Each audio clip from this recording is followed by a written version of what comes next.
ये आकाशवाणी है। कोविड-19 विशेष कार्यक्रम के अंतर्गत प्रस्तुत है कोरोना वायरस संक्रमण की वर्तमान स्थिति पर चर्चा, जिसे प्रस्तुत कर रहे हैं आकाशवाणी संवाददाता आनंद श्रीवास्तव। इस कार्यक्रम में आमंत्रित स्वास्थ्य विशेषज्ञ हैं दिल्ली के अखिल भारतीय आयुर्विज्ञान संस्थान के प्रोफेसर डॉक्टर अंजन त्रिखा। नमस्कार। जीवन में उम्मीद के बहुत बड़े मायने हैं। बहुत सारे लोग उम्मीद का दामन पकड़े अपनी मंजिल की डगर पर निकल जाते हैं। उम्मीद है तो सब कुछ है। उम्मीद एक एहसास या हौसले की तरह होती है। इसका कोई रूप रंग नहीं है, लेकिन हर आदमी इसी के सहारे जिंदा है। कोरोना के इस संक्रमण काल में भी हम सब उम्मीद के सहारे ही आगे बढ़ रहे हैं। उम्मीद बेहतर कल की, उम्मीद कोरोना मुक्त समाज की, और उम्मीद कोई ऐसे टीके की या दवाई की जिससे इस बीमारी पर पूरी तरह नियंत्रण पाया जा सके। जब तक कुछ ऐसा नहीं होता है, तब तक कोविड टीका जरूर लगवाएं, साथ ही साथ कोविड नियमों का पालन करते रहें। आज के इस कार्यक्रम के साथ मैं हूं आनंद श्रीवास्तव और हमारे साथ हैं वरिष्ठ स्वास्थ्य विशेषज्ञ डॉक्टर अंजन त्रिखा। डॉक्टर अंजन, कार्यक्रम में आपका बहुत बहुत स्वागत है। नमस्कार जी। नमस्ते सर। इससे पहले कि डॉक्टर साहब के साथ हम चर्चा शुरू करें, हम अपने श्रोताओं को बता देना चाहते हैं कि अगर वो भी इस कार्यक्रम से जुड़ना चाहते हैं तो हमें फोन कर सकते हैं। हमारा फोन नंबर है 011-2331-4444। हमारा टोल फ्री नंबर है 1800-115767। डॉक्टर अंजन, दुनिया भर में कोरोना से बचाव के लिए कोविड टीका लगाया जा रहा है। भारत में भी ये आंकड़ा 55 करोड़ के आसपास पहुंच गया है। अब लोगों के जहन में एक चीज आ रही है कि क्या कोरोना टीके की तीसरी डोज भी लगेगी या बूस्टर डोज भी लगेगी। विदेशों से भी इस तरह की खबरें हैं कि अनुसंधान चल रहे हैं। कुछ जो देश हैं वो इसको ट्रायल के तौर पर भी देख रहे हैं। आप क्या सोचते हैं सर? देखिए, ऐसा है कि जैसे कोई भी वैक्सीनेशन होता है, उसका कुछ समय के बाद जो वैक्सीनेशन पे डिपेंड करता है किस बीमारी का है, एक बूस्टर डोज लगाना पड़ता है। तो ऐसे ही कोरोना वायरस का भी एक बूस्टर डोज लगाना पड़ेगा, जिसके लिए शोध चल रहा है। बट अमेरिका के अंदर FDA ने अलाउ कर दिया है कि जो लोग जो इम्यूनो कॉम्प्रोमाइज्ड हैं, जो बीमारी से हैं, जैसे कैंसर हो गई, किडनी फेलियर हो गया या लिवर फेलियर हो गया, जो इम्यूनो कॉम्प्रोमाइज्ड हैं उनको तीसरा डोज लगा देना चाहिए। और उन्होंने बोला है कि ऐसे मरीज ये लगा लें। तो क्योंकि वो सोचते हैं कि अगर ये दोबारा कोविड जिनको होगा, वो सबसे पहले ये जो वेरिएंट है वो जो इम्यूनो कॉम्प्रोमाइज्ड लोग हैं उनको होगा। तो बूढ़े लोगों को और इम्यूनो कॉम्प्रोमाइज्ड लोगों को ये तीसरा जो बूस्टर डोज है अलाउ कर दिया गया है। ऐसे ही कई और देश हैं, पश्चिमी देश हैं, जिनमें ये शोध हो रहा है कि तीसरा डोज कौन सा लगाना चाहिए। जो पहले 2 डोज लगे हैं वही तीसरा होना चाहिए या किसी और मोडेना हो या कोविशील्ड हो, क्या होना चाहिए। तो ये और अगले 4 हफ्ते में क्लियर हो जाएगा कि हिंदुस्तान में भी अगर तीसरा डोज लगना है तो सरकार ये बताएगी किनको लगना चाहिए और कौन सा लगना चाहिए। जी हाँ, बिल्कुल। इस बीच जो तीसरी लहर को लेकर बातें कही जा रही हैं दक्षिण भारत में और खासकर केरल में जिस तरह से मामले बढ़ रहे हैं, आज ओवरऑल भारत में मामले जो हैं वो पिछले दिन के मुकाबले 3.6% कम जरूर हुए, लेकिन तीसरी लहर की शंका के बीच बहुत सारे राज्यों में मामले बढ़ने से लोग एक बार फिर पैनिक में आ गए हैं। कुछ लोग ये समझ रहे हैं कि बहुत जल्द राष्ट्रव्यापी लॉकडाउन भी लग सकता है, या फिर तीसरी लहर में अपने आप को सुरक्षित कैसे रखें, ये उनके जहन में बड़ा सवाल है। डॉक्टर अंजन। हाँ, देखिए, ये बिल्कुल आपने सच कहा कि तीसरी लहर का जो आना है, हम बहुत देर से उसकी तैयारी कर रहे हैं, सोच रहे हैं आएगी कि नहीं आएगी। पहले खबर आई थी कि वो बच्चों में ज्यादा मरीज आएंगे कोविड वाले, जब तीसरी लहर आई थी। ये तब ऐसा हुआ क्योंकि जब दूसरी लहर आई तो सडनली अकस्मात इतने मरीज आ गए कि ऑक्सीजन की शॉर्टेज हो गई। तो तीसरी लहर आने की आशंका तो है, बट ऐसा देखा गया है और ऐसा सोच रहे हैं कि अगर वैक्सीनेशन होता रहेगा, हम मास्क डालते रहेंगे, तो काफी हद तक हम इसको कम कर सकते हैं।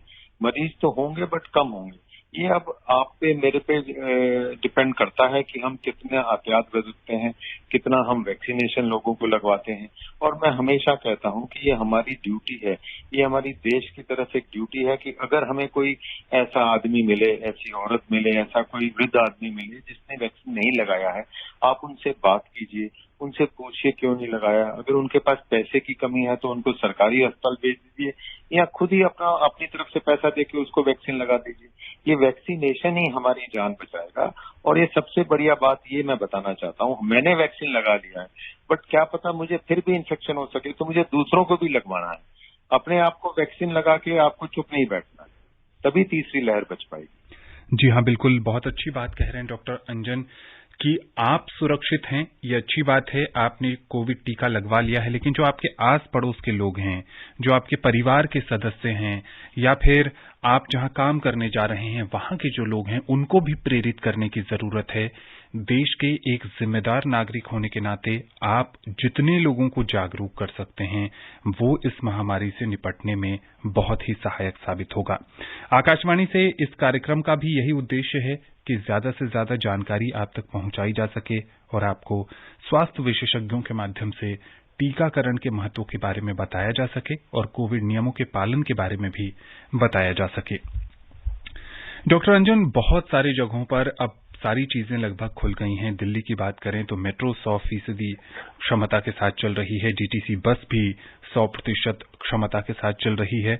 ऐसे में बहुत सारे लोग जो जागरूक हैं, जो कोविड नियमों का पालन करते हैं, उनके जहन में भी कई बार ये सवाल उठता है कि अब कैसे सुरक्षित दूरी का पालन हो पाएगा, अब कैसे मैं कोविड नियमों का सही ढंग से पालन करूं कि संक्रमण से बचा रहूं। क्योंकि मेट्रो में पास लोग बैठ रहे हैं, बसों में भी पास लोग बैठ रहे हैं, बाजार में भी बहुत ज्यादा भीड़ है, अब रक्षाबंधन बहुत नजदीक है, ऐसे में बाजारों में खरीदारी करने के लिए भी लोग जा रहे हैं। कैसे खुद को सुरक्षित रखा जाए? ये आपने बहुत बढ़िया चीज बात करी आपने कि अब धीरे धीरे जो अगस्त का महीना आता है तो हिंदुस्तान में त्योहारों का टाइम आ जाता है। अभी रक्षाबंधन आएगी, फिर दिवाली आएगी, फिर रामलीला आएगा, ऐसे करके फिर क्रिसमस आ जाएंगे। तो त्योहार तो आ जाएंगे और अगर त्योहार में लोग घर से बाहर निकल के चीजें खरीदेंगे उससे इकोनॉमी को भी फायदा होगा। बट हमें कोरोना का डर तो तब भी रहेगा, कोविड-19 तब भी हो सकता है। माना मेट्रो खुल गई है, वहां पे हम अब वो दूरी नहीं मेंटेन कर सकते, बट दो चीजें आप और मैं कर सकते हैं। हम अपना मास्क नीचे ना करें जी। आप मास्क पे इन्वेस्ट करें। इन्वेस्ट करने का मतलब है मास्क खरीदें, अच्छा मास्क खरीदें जो नाक के ऊपर से लेके आपकी चिन के नीचे तक हो, थोड़ा सा टाइट फिटिंग हो। और अगर आप जब कोविड मेट्रो में ट्रेवल किया है, आप कहीं गए हैं, सबसे पहले जाके अपने हाथ धो लीजिए। ये हाथ धोने का जो आदत है, हर आधे घंटे या 45 मिनट के बाद अगर आप पब्लिक प्लेस में हैं, तो उससे बहुत हद तक आपको इन्फेक्शन से बचावट हो सकती है। दूरी नहीं मेंटेन कर सकते, मान लिया, क्योंकि कुछ चीजें जरूरी हैं, नौकरी पे जाना जरूरी है, अपनी दुकान खोलनी जरूरी है। अगर नौकरी पे नहीं जाएंगे तो घर का गुजारा कैसे चलेगा, रोजी रोटी कैसे चलेगी। बट हाथ धोने में और मास्क लगाने में तो कोई कॉम्प्रोमाइज नहीं होना चाहिए। आप सबको सिखाएं, आप भी सीखें, बच्चे को भी सिखाएं कि भाई आधे घंटे 45 मिनट घंटे बाद अगर कहीं आप गए हैं, किसी चीज को हाथ लगाया तो हाथ धो लें। और बच्चों को खासकर सिखाएं कि अपनी उंगली नाक में नहीं डालें, आंख में नहीं डालें और कान में नहीं डालें। और जैसे ही कहीं आप वापस घर में आए जहां आपके वृद्ध माता पिता हैं, या घर में कोई रोगी है, या घर में कोई और बीमारी से सफर कर रहा है, तो पहले अपने हाथ धो लें, साबुन से अच्छे से मुंह धो लें। अगर और ज्यादा कोई सीरियस है तो कपड़े भी बदल लें, तब जाके उससे बात करें। यही आप अपने बच्चों को सिखाएं। डॉक्टर अंजन, हमने बात की मेट्रो की या सार्वजनिक परिवहन की बात की। एक व्यवहारिक सवाल और यहां पर निकलकर सामने आता है कि ठीक है, कुछ लोग बैठे हैं, मास्क पहने हुए हैं, क्या मेट्रो में सफर करते वक्त या किसी दूसरे राज्य में बस में सफर करते वक्त कुछ समय के लिए मास्क उतारकर पानी पीना सुरक्षित है? देखिए, ऐसा है कि जब हम बहुत से इकट्ठे लोग होते हैं, जैसे आपने बोला मेट्रो के अंदर है, हम 6 घंटे बस में कर रहे हैं, एक शहर से दूसरे शहर जा रहे हैं, तो पानी पीना तो लाजमी ही होगा। बट मेरी राय ये है कि आप मास्क नीचे करें, पानी पिएं और मास्क ऊपर कर लें। जी। कम से कम समय के लिए मास्क नीचे करें। ऐसा हम नहीं कहते कि आप 12 घंटे ट्रेन की जर्नी कर रहे हैं तो आप भूखे प्यासे ही रहें। जी। थोड़ा सा अलग हो जाएं। अगर नहीं हो सकते तो मास्क नीचे कीजिए, पानी पीजिए और मास्क ऊपर कर लीजिए। बिल्कुल ठीक। आप देखेंगे कि मास्क लगाने से आप खुद देखिए कि अगर आपको जो पिछले 1 साल में जो ये जुकाम होता था कम हो गया है, बिल्कुल सही। नॉर्मल जुकाम जो होता था कम हो गया है, लोगों की एलर्जी कम हो गई है, क्योंकि एक दूसरे जो इन्फेक्शन होता था वो कंपैरेटिवली कम हो गया है। डॉक्टर अंजन, बच्चों की बात अगर आप करते हैं तो बहुत सारे राज्यों में बच्चों के स्कूल खुल गए हैं, लेकिन खबरें ऐसी भी हैं कि जहां स्कूल खुल रहे हैं वहां बच्चों में संक्रमण भी देखने को मिल रहा है और संक्रमण जो है वो अभिभावकों के लिए चिंता का विषय बनता जा रहा है। ऐसे में अभिभावक चिंतित हैं कि स्कूल भेजना भी जरूरी है और बच्चों से ये उम्मीद करना कि वो पूरी तरह 100% कोविड नियमों का पालन करें थोड़ा मुश्किल दिखता है। ऐसे में क्या बीच का रास्ता हो सकता है?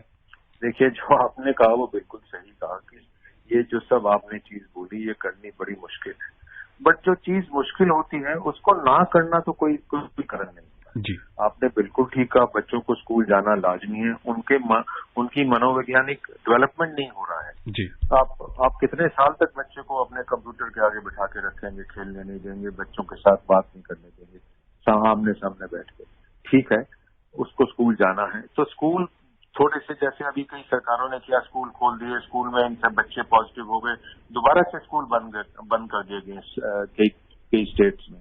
ऐसा हमें देखना है कि स्कूल तब खोलें जब स्कूल में कम से कम काम करने वाले प्रिंसिपल, टीचर, जो और बाकी हेल्प करने वाले होते हैं, जो छोटे बच्चे होते हैं उनकी जो आया होते हैं, जो सफाई कर्मचारी होते हैं, वो वही आए जो वैक्सीनेटेड हो। एक तो ये इम्पोर्टेंट बात हो। दूसरी बात है जो हिंदुस्तान में बहुत इम्पोर्टेंट है, हम जैसे ही स्कूल खोलेंगे तो आप देखेंगे मारुति वैन, छोटी सी कारों में बच्चों को अंदर 15 बच्चों को बिठा दिया जाएगा, ऊपर उनके स्कूल के बस्ते होते हैं, मतलब क्राउडेड जगह हो जाए। बिल्कुल ठीक। तो वो ड्राइवर को देखना पड़ेगा वो वैक्सीनेटेड है, ये माँ बाप को देखना पड़ेगा भाई ऐसी वैन में, मारुति वैन में हमने बच्चों को नहीं भेजना है। तो ये थोड़ी सी अगर प्रिकॉशन लेते रहेंगे और उसके साथ साथ बच्चों को ये सिखाना ही पड़ेगा कि बच्चे मास्क पहनना पड़ेगा, हाथ धोने पड़ेंगे, नाक मुंह कान में उंगली नहीं डालनी पड़ेगी। अगर आप 100 बार बोलेंगे और बच्चा सिर्फ 10 बार नहीं करेगा, 90 बार तो करेगा जी। तो बच्चे का जो मेंटल मेकअप है उसकी सोच में ये बात आ जाएगी। थोड़े से बच्चे बड़े होंगे, आप कभी देखते हैं कि आपके घर में 4-5 बच्चे हैं, उसमें जो सबसे बड़ी बहन होती है, बच्चा तो वो भी होता है, वो थोड़ी सी सबको बात बताती है, बिल्कुल ठीक। ये करो, ये ना करो, ऐसे आपने गंदा कर दिया। तो ऐसे जो थोड़े से समझदार बच्चे हो जाते हैं, उम्र में तो छोटे होते हैं, कई बच्चे ज्यादा समझदार हो जाते हैं, वो बाकी छोटे बच्चों को समझाएंगे। तो हमें छोड़ना नहीं है समझाना, बिल्कुल समझाते रहेंगे तो ये जो इन्फेक्शन है कंट्रोल में रहेगा। हमने बात की कार्यक्रम के शुरुआत में कि उम्मीद का दामन थामे रखिए, बहुत जल्द कोरोना मुक्त समाज बन सकता है, लेकिन इसके लिए जरूरी है कि लगातार प्रयास करते रहें। कार्यक्रम में पहली कॉलर जुड़ गई हैं, बलरामपुर से रिंकी तिवारी जी हैं। रिंकी जी, स्वागत है आपका। स्वागत के लिए नवीन सर, आनंद सर आपको बहुत बहुत धन्यवाद। आनंद सर नमस्कार। नमस्ते। और डॉक्टर सर को मेरा नमस्कार। नमस्कार जी। जी सर, जैसे कि अभी आप वैक्सीन के लिए फॉर सिचुएशन सर दे रहे थे इन्फॉर्मेशन, जिस तरह जानकारी इस सिचुएशन के बारे में, तो सर मेरा जो क्वेश्चन है वो ये है कि जैसे बहुत एरियाज में ऐसे जहाँ पे बाढ़ आ चुकी है, जैसे मेरे गांव में भी आ चुका है और बहुत मतलब पानी भरा हुआ है हर जगह, तो सर जब ये बाढ़ उतरेगा या फिर बाढ़ कमी हो जाएगी तो बहुत सारे संक्रमण छोड़ जाए, जैसे सर जापानी इंफ्लुएंजा है, जो ये मलेरिया है, डेंगू, ऐसी सारी बीमारी होंगी। अगर मान ली कोई मच्छर है, ये मच्छरों से उत्पन्न होता है, तो सर कोई भी मच्छर अगर पॉजिटिव लोग को काट लेता है या डंक मार देता है तो वो जाके एक निगेटिव को भी काट लेता है, तो क्या इससे भी होने के चांसेस होते हैं? वो सर देंगे इससे इन्फॉर्मेशन। धन्यवाद। देखिए, ऐसा है जो कोविड-19 का वायरस, जी डॉक्टर अंजन, जो कोविड-19 का वायरस है वो मच्छर काटने से एक मरीज से दूसरे मरीज में नहीं जाता है। ये हम समझ लें। मलेरिया जा सकता है, चिकनगुनिया जा सकता है, बाकी के और जो ये मच्छरों से बीमारियां फैल सकती हैं। अभी तक कोई ऐसा हमें केस नहीं मिला दुनिया में जिसमें मच्छर के काटने से, जिसने एक पॉजिटिव मरीज को काटा है, दूसरे मरीज को काटा तो उसको इन्फेक्शन हो गया है। तो हमें ये ध्यान रखना, आपने बड़ी सही बात बोली, बड़ी अच्छा सवाल पूछा है कि कोविड के होते हुए ये बाकी 4 बीमारियां, 3 बीमारियां भी हो सकती हैं। डेंगू हो सकता है, जिसमें प्लेटलेट कम हो जाते हैं, ब्लीडिंग हो सकता है, चिकनगुनिया हो सकता है, मलेरिया हो सकता है, और बरसात का मौसम है, बाढ़ आपने कहा आई हुई है। तो हमें सब तरफ से सबसे लड़ाई लड़ना है। राजधानी दिल्ली के गांधीनगर से धर्मवीर जी जुड़ गए हैं। कार्यक्रम में बहुत बहुत स्वागत है आपका। धर्मवीर जी, आपको आवाज मिल रही है? हेलो धर्मवीर जी, सवाल पूछिए। नमस्कार आनंद जी। नमस्ते। मैं धर्मवीर गांधी का दिल्ली से बोल रहा हूँ। डॉक्टर साहब नमस्कार। नमस्कार जी। जैसे कि किसी को एलर्जी हो, कि आजकल देखते हैं कि गर्मियों में स्किन एलर्जी हो जाती है, खुजली होती है, तो क्या वो व्यक्ति को इंजेक्शन लगाने के लिए क्या सावधानी से जाना चाहिए? क्या पहले डॉक्टर से दवा एलर्जी की लेनी चाहिए, ठीक करके जाना चाहिए, या वहां जाके बोलना चाहिए कि मेरे को ये प्रॉब्लम है? और दूसरी ये बात है कि जैसे किसी को ग्लोकोमा है, काला मोतिया है, सफेद मोतिया है, तो उसका वो ट्रीटमेंट ले रहा है, तो उसकी दवाइयां उसकी चल रही हैं साथ साथ, तो ऐसे में उस व्यक्ति को क्या ये भी सारी बातें डॉक्टर साहब को बतानी पड़ेंगी? और इंजेक्शन के लिए क्या, उसके लिए क्या क्या करना चाहिए, इसके बारे में? अच्छा जी डॉक्टर। पहले आपकी दूसरा सवाल पहले जवाब दे देते हैं। काला मोतिया कोई ऐसी बीमारी नहीं है जिसके कारण आपको वैक्सीनेशन नहीं लगवाना चाहिए जी। आप हमेशा याद रखें, जो सफेद मोतिया होता है वो तो बुढ़ापे की एक बीमारी है, तो वही लोग हैं जिनको ज्यादा इन्फेक्शन होगा और उनको और बीमारियां भी होंगी, तो वो अस्पताल में जाके सीरियस कंडीशन में भर्ती होते हैं, तो उनको तो लगा देना चाहिए। उसमें कभी इसके बारे में सोचना नहीं है कि यहाँ बस ये एक काम करना होता है कि आपको अगर कोई दवाई खा रहे हो तो डॉक्टर को जाके बता दें मैं ये दवाई खा रहा हूँ, फिर भी उसके कारण आपको इंजेक्शन नहीं लगेगा, ऐसा नहीं होगा। दूसरी आपने बात करी एलर्जी की। अब एलर्जी तो आपने कहा गर्मियों में हो जाती है, ये स्किन पे खुजली हो जाती है, तो ये सिंपल खुजली जो गर्मियों में हो जाती है, स्किन में हो जाती है, या जांघ में हो जाती है जहाँ पसीना आता है, या बांह के नीचे हो जाती है जहाँ पसीना आता है, वो कोई उसके कारण वैक्सीनेशन नहीं लगना चाहिए, इसका कोई कारण नहीं है। बड़े सेफली वैक्सीन लग सकता है। एलर्जी का जब हिस्ट्री पूछते हैं तो वो आपसे पूछते हैं और वो आपको बताना चाहिए कि किसी दवाई से एलर्जी तो नहीं है, या आपको कभी कोई और वैक्सीन लगा है उससे एलर्जी तो नहीं है, या आप कोई ऐसा खाना खाते हैं उससे एलर्जी तो नहीं है। वो बस डॉक्टर को बता देना होता है, और वो भी कोई कॉन्ट्रा इंडिकेशन नहीं है, वो भी कोई कारण नहीं है कि आपको वैक्सीन नहीं लग सकता।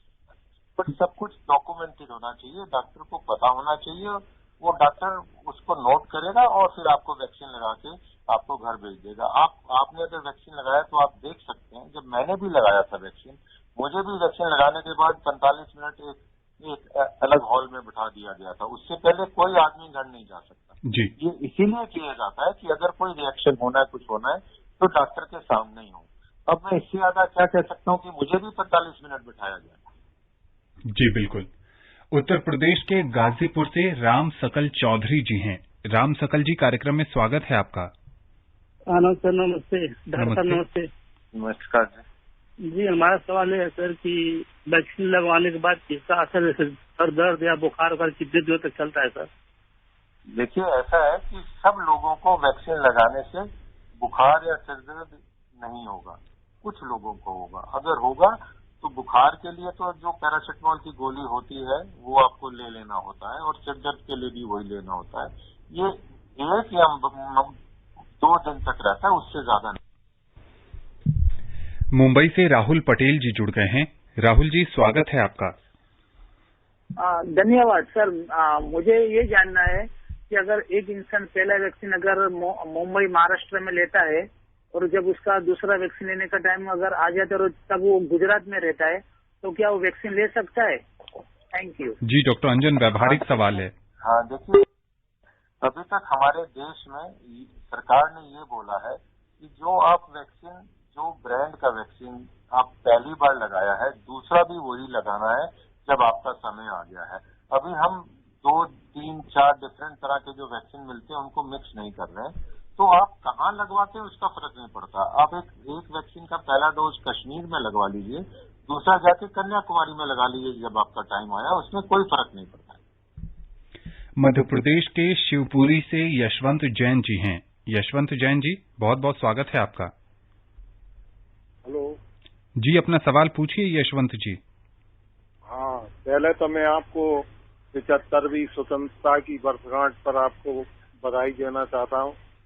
और ये हमारा अमृत महोत्सव है और प्रधानमंत्री जी ने लाल किले से हम सबको संबोधित किया। और हमारा जो आज का विषय है वो कोरोना से और जो अन्य वायरस आ रहे हैं उनसे लड़ने का है, तो जिसमें आकाशवाणी की और डॉक्टरों की भूमिका अहम रही है, जिसके लिए तो हम उनको धन्यवाद देते हैं। मगर जो पास के राज्य हैं, हमारा केरल है, तमिलनाडु है, और वहां से अगर इस तरह की बीमारी अगर कहीं हमारे यहाँ फैलती है तो हम किस प्रकार से उसको रोक सकते हैं, और जो वैक्सीन नहीं लगवा रहे उनके लिए प्रेरित करने के लिए और क्या कार्यक्रम हम चला सकते हैं। जी डॉक्टर अंजन। ये जो वैक्सीन लोग नहीं लगा रहे हैं उनको प्रेरित करने के लिए आप सबसे पहले उनसे बात कर सकते हैं, उनसे पूछिए कि वो क्यों नहीं लगाना चाहते हैं। एक होता है वैक्सीन हेजिटेंसी, कोई भी इंजेक्शन या कोई भी दवाई खाने से पहले हर मरीज को थोड़ा सा शक होता है कि इसका कोई उल्टा असर तो नहीं हो सकता है। तो ये बात करने से ही ये चीज खत्म होगी। तो आपको सब लोगों को बात करनी पड़ेगी एक बार। ऐसा नहीं है कि आप 5 मिनट बात करेंगे तो जो मरीज वैक्सीनेशन नहीं लगा रहा है, जो आदमी, वो लगवा लेगा। उसको बोलिए मैं कल दोबारा आऊंगा बात करने के लिए, ये मेरा फोन नंबर है, मेरे से बात कीजिए, मैं किसी और डॉक्टर से बात करवा देता हूँ। क्या पता उसके मन में क्या है जो वो शायद आपसे बात नहीं करना चाहता, किसी और से बात कर पाए। एक तो ये हो गया। और दूसरा है कि आपको वैक्सीनेशन से ही ये जो स्टेट केरला में आप कह रहे हैं ज्यादा हो गया, तमिलनाडु में ज्यादा हो गया, ये इसलिए हो रहा है क्योंकि एक जगह से लोग दूसरी जगह काम करने जा रहे हैं और वहां पे फिर इन्फेक्शन फैल जाता है। तो अगर सरकार देखेगी जब एक स्टेट से दूसरे स्टेट में फैल रहा है तो फिर लॉकडाउन लगाना पड़ेगा।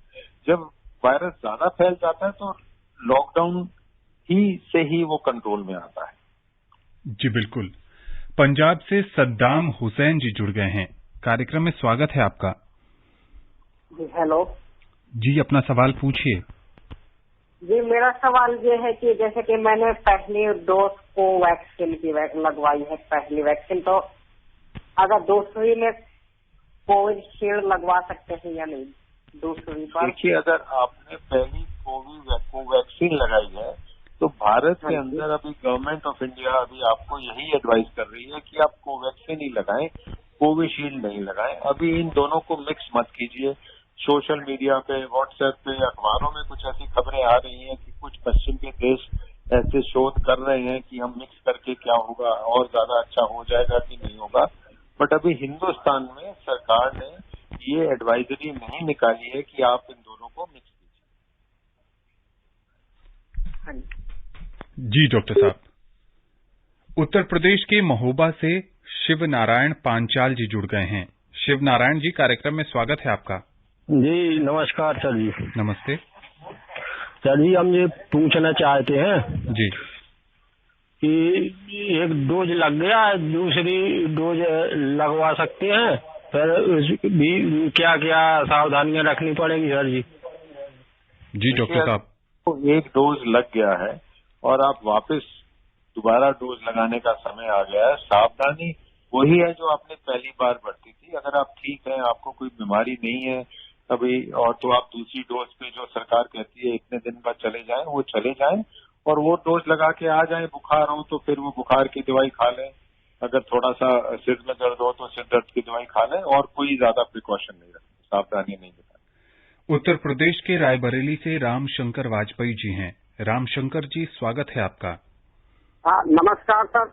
नमस्ते सर, मैं ये कहना चाहता था कि जैसे जैसे कोरोना खत्म हो रहा है तो हमको लगता है इसके प्रति उदासीनता शासन प्रशासन सबसे होती जा रही है। मैं कृपया निवेदन करना चाहता हूँ, इसका प्रचार जिस तरह मास्क और ये सब लगाना, इसका जो है ढीला न किया जाए।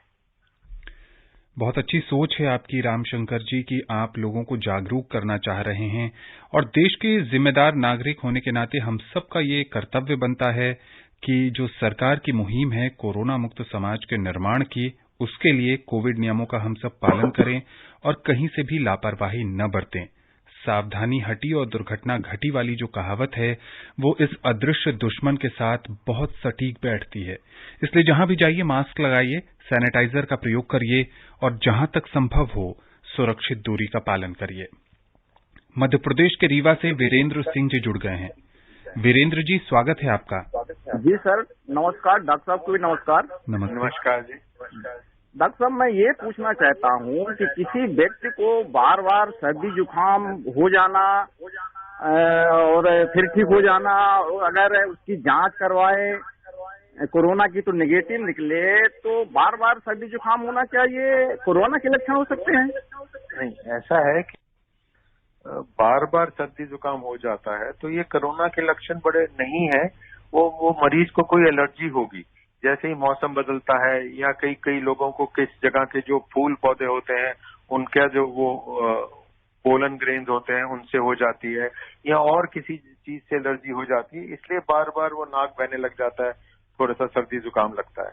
कोरोना के ये अगर इन्फेक्शन होता है तो ये बार बार हर हफ्ते या हर दूसरे हफ्ते ऐसे लक्षण नहीं होते हैं यूजुअली। ये जरूर होता है कि जब एक बार कोरोना हो जाता है वो ठीक हो जाए, मरीज बिल्कुल ठीक हो जाए। ऐसा हो सकता है कि वो 2 हफ्ते तक या 2.5 हफ्ते तक अगर उसको डायबिटीज हो, मधुमेह हो या ब्लड शुगर की बीमारी हो या ब्लड प्रेशर की बीमारी हो या गुर्दे की बीमारी हो, तो काफी दिन तक उसका टेस्ट पॉजिटिव आ सकता है, बट वो इन्फेक्टिव नहीं होता है।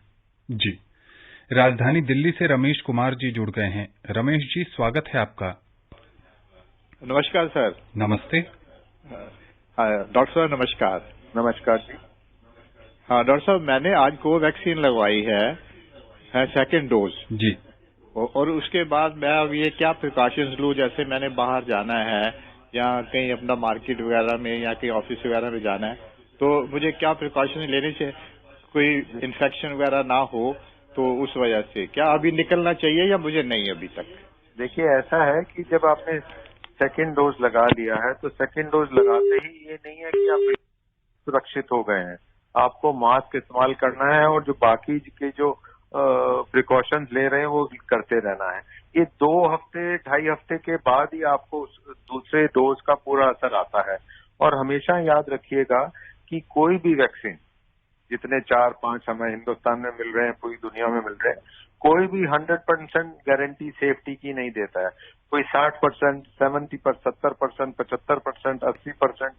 इसलिए आपको सेकेंड डोज लग गई है, बहुत अच्छा है। आपको अगर काम पे जाना है, बाहर जाना है, तो आप मास्क लगाएं, जाएं, दूरी मेंटेन करें, भीड़ वाली जगह से दूर रहें। और ये आप याद रखें कि दूसरी डोज लगाने के 2 से 2.5 हफ्ते बाद ही आपके अंदर एंटीबॉडीज जितनी बननी होंगी बन जाएंगी। जी बिल्कुल। कार्यक्रम में अब समय बहुत कम है डॉक्टर अंजन, चलते चलते हमारे श्रोताओं को क्या संदेश देंगे आप? चलते चलते हम सिर्फ एक संदेश देना चाहेंगे। आप याद रखें कि ये कोरोना जो कोविड-19 है, ये वायरस बार बार बदलता रहता है, हर वायरस बदलता है जी। तो जैसे अब डेल्टा वेरिएंट आ गया, आप सुन रहे हैं, अखबारों में पढ़ रहे हैं, ऐसा पता चलेगा कि 2 हफ्ते बाद थीटा वेरिएंट आ जाएगा। तो इसके साथ लड़ने के लिए हमें जो बेसिक 3 चीजें हैं वो हमें याद रखनी है। ज्यादा से ज्यादा लोगों को वैक्सीनेट करना है, मास्क लगाना है, भीड़ वाली जगह से दूर रहना है, और अगर जाना भी पड़े जितना जरूरी हो उतना ही जाएं। और अगर आपके पास कुछ नहीं हो, मास्क हो और साबुन से हाथ धो सकें, उससे भी बहुत फायदा हो। जी बिल्कुल। आकाशवाणी के इस खास कार्यक्रम से जुड़ने के लिए और विशेषज्ञ राय साझा करने के लिए आपका बहुत बहुत शुक्रिया। Thank you. तो जैसा कि डॉक्टर अंजुन बता रहे थे कि जहां भी जाइए मास्क जरूर लगाइए, सुरक्षित दूरी का पालन करिए और अपने हाथ और मुंह को बार बार साबुन पानी से धोते रहिए। सैनिटाइजर का भी इस्तेमाल करिए। दूसरों को कोविड टीका लेने के लिए प्रेरित भी करते रहिए। स्वस्थ रहिए, खुशहाल रहिए, संक्रमण से बचे रहिए। नमस्कार। कोविड-19 विशेष कार्यक्रम के अंतर्गत अभी आप सुन रहे थे कोरोना वायरस संक्रमण की वर्तमान स्थिति पर चर्चा, जिसे प्रस्तुत कर रहे थे आकाशवाणी संवाददाता आनंद श्रीवास्तव। इस कार्यक्रम में आमंत्रित स्वास्थ्य विशेषज्ञ थे दिल्ली के अखिल भारतीय आयुर्विज्ञान संस्थान के प्रोफेसर डॉक्टर अंजन त्रिखा। ये कार्यक्रम आकाशवाणी के समाचार सेवा प्रभाग द्वारा प्रस्तुत किया गया। इसे आप हमारे mobile app news on AIR और YouTube channel news on AIR official पर भी सुन सकते हैं। इस कार्यक्रम के संबंध में अपनी प्रतिक्रिया आप हमें ईमेल कर सकते हैं। पता है airnsdtalks@gmail.com। ये कार्यक्रम फिर से सुनने के लिए लॉग ऑन करें हमारी वेबसाइट newsonair.nic.in।